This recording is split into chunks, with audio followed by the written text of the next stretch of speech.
ada intensi politiknya di balik pernyataan dua kubu ini? Iya dong. Ya ini persaingan di antara keduanya. Persaingan untuk apa? 2029? 2029.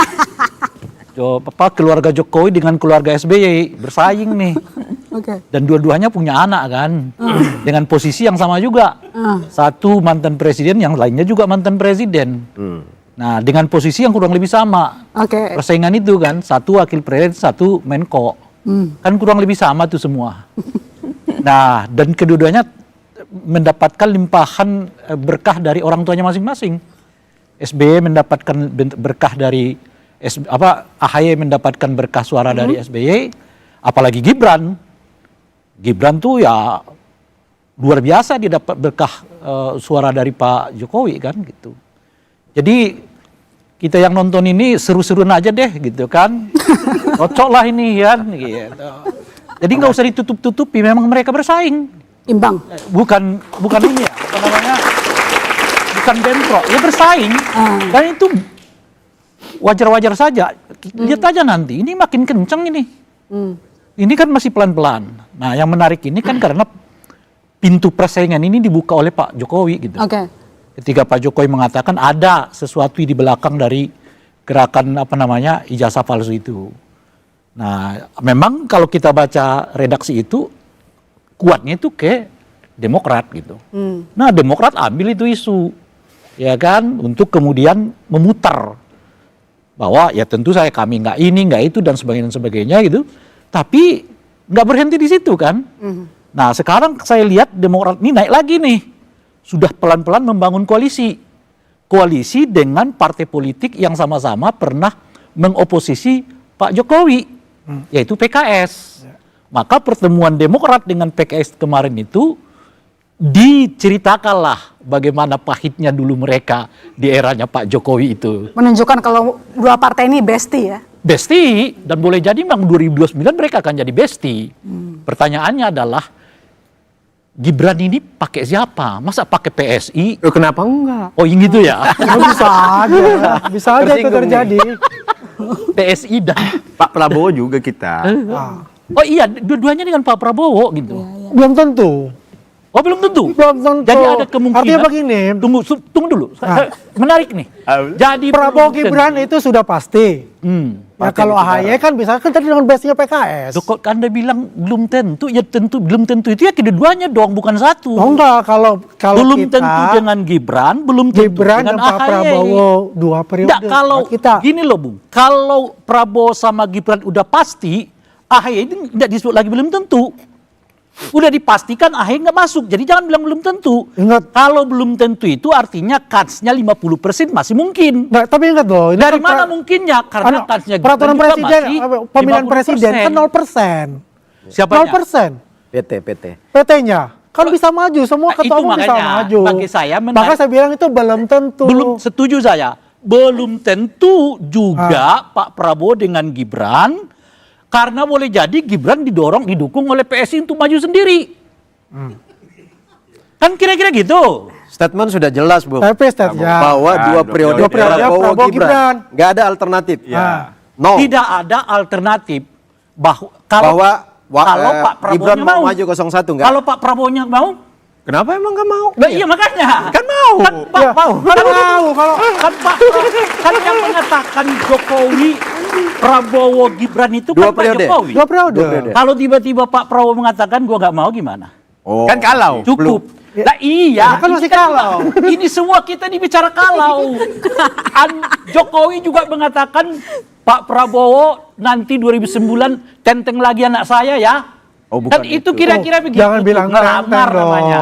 Oh iya nanti. Ya ini kan sudah dicoba Kira-kira oleh Pak Pak Prabowo Prabowo bagaimana mengatakan, nantilah tergantung- beliau itu ke tergantung G20 situasinya di 2009. wakili presiden. Kalau ternyata Gibran cuma senangnya gini-ginian aja, memeriksa apa namanya itu ya, rambut pendek, rambut panjang ya kan, memeriksa tas anak-anak sekolah, apa ya? Ya, kita yang ini- di itu kan KTT juga persepsinya dong, Bang. dia. Nah, Bagaimana oleh- KTT G20? Oleh karena itulah kemudian G20 Pak itu Prabowo, menentukan loh. Oke deh, kamu mainannya jangan dong cuman sekedar rambut pendek, rambut panjang ya kan. Gua nggak lihat kemarin. Sekali-kali Bagaimana berwibawanya Gibran di depan KTT 20. Itu kan saya udah yang diberi jempol oleh semua pimpinan dunia. Betul. Itu. Karena Gibran itu Kita bangga sebagai bangsa. mainnya Punya wapres hanya yang cerdas dan muda. Main apa namanya? Main rambut pendek, rambut panjang. Nah, Pak Prabowo mengatakan, lo jangan main gituan dong. Nih, ku kasih tiket, lo pergi ke G20. Kan kira-kira gitu. Dan ditunjukkan kelasnya di sana kan. Ditunjukkan Itu kelasnya. pekerjaan yang sudah biasa dilakukan oleh Prabowo terhadap AHY.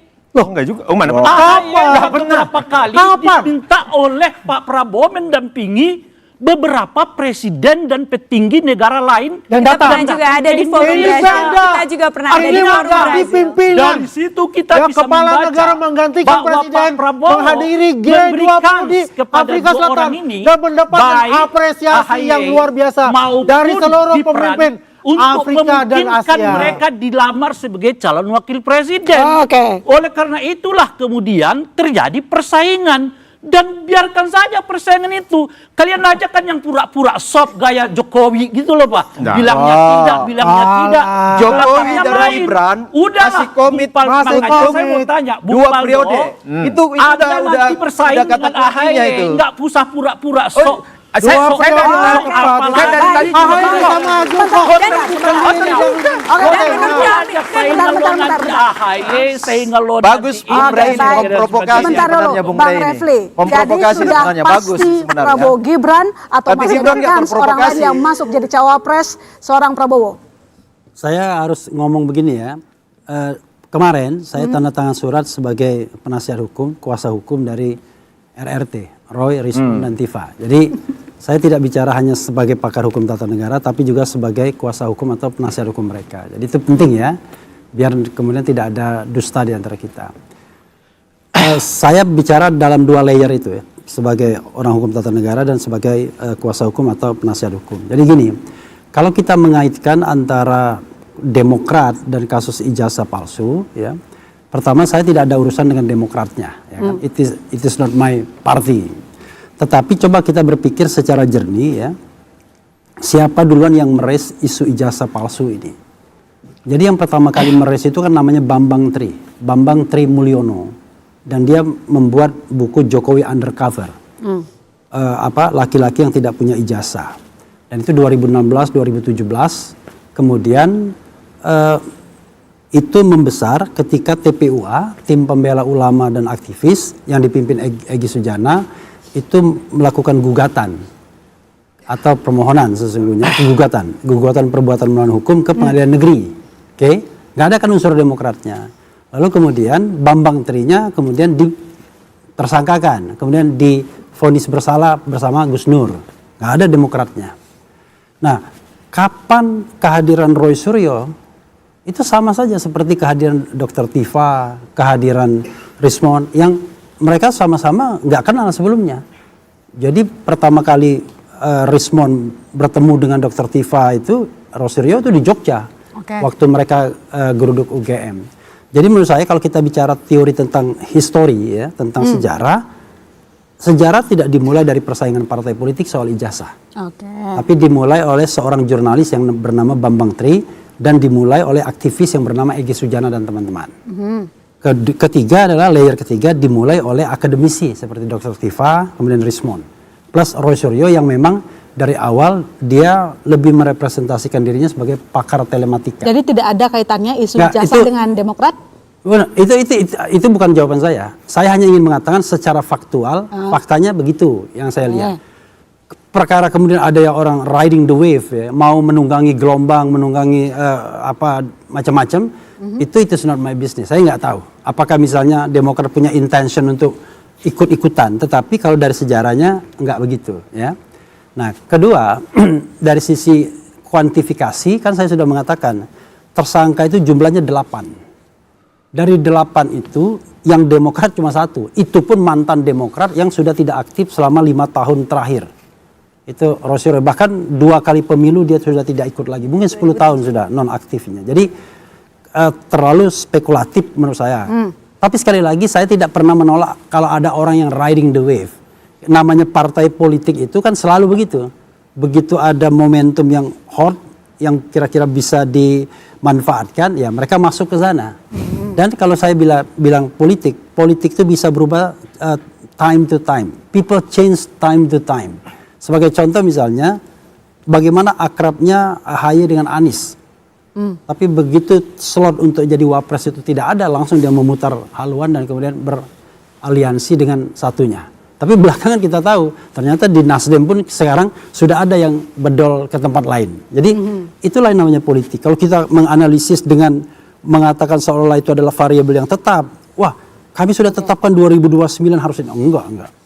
Time to time. Pak Mahfud sudah pakai baju putih berubah, ya kan? Oke, itu ketiga. Yang keempat, mengenai Denny Indrayana, saya menghargai teman-teman ya, tapi terlalu spekulatif. Mohon maaf ya Mas Agung dan lain sebagainya, terlalu spekulatif untuk mengatakan dan mengaitkan ini dengan Demokrat. Karena saya tahu betul, ini kan sederhananya gara-gara Roy Suryo sudah ditetapkan sebagai tersangka. Lalu dia mencari kira-kira lini atau line up kuasa hukumnya atau penasihat hukumnya siapa. Nah salah satunya adalah Denny Indrayana yang dihubungi oleh istri Roy Suryo. Makanya istri Roy Suryo kepada saya berkali-kali mengatakan, Denny itu saya loh yang menghubunginya. Saya loh yang membujuknya agar menjadi kuasa hukum atau penasihat hukum. Jadi nggak ada kaitannya. Pertanyaannya adalah, kenapa Denny Indrayana, kenapa Amir Samsudin? Sederhana. Kalau Anda menghadapi suatu kasus hukum, maka yang paling Anda ingat adalah orang-orang dekat Anda kan, yang punya kualitas, yang punya kapasitas. Denny orang yang punya kapasitas, paling tidak untuk menjelaskan dari sisi hukum tata negara. Dan dia register tidak hanya di Indonesia tapi di Australia. Jadi di Australia itu dia bukan main-main.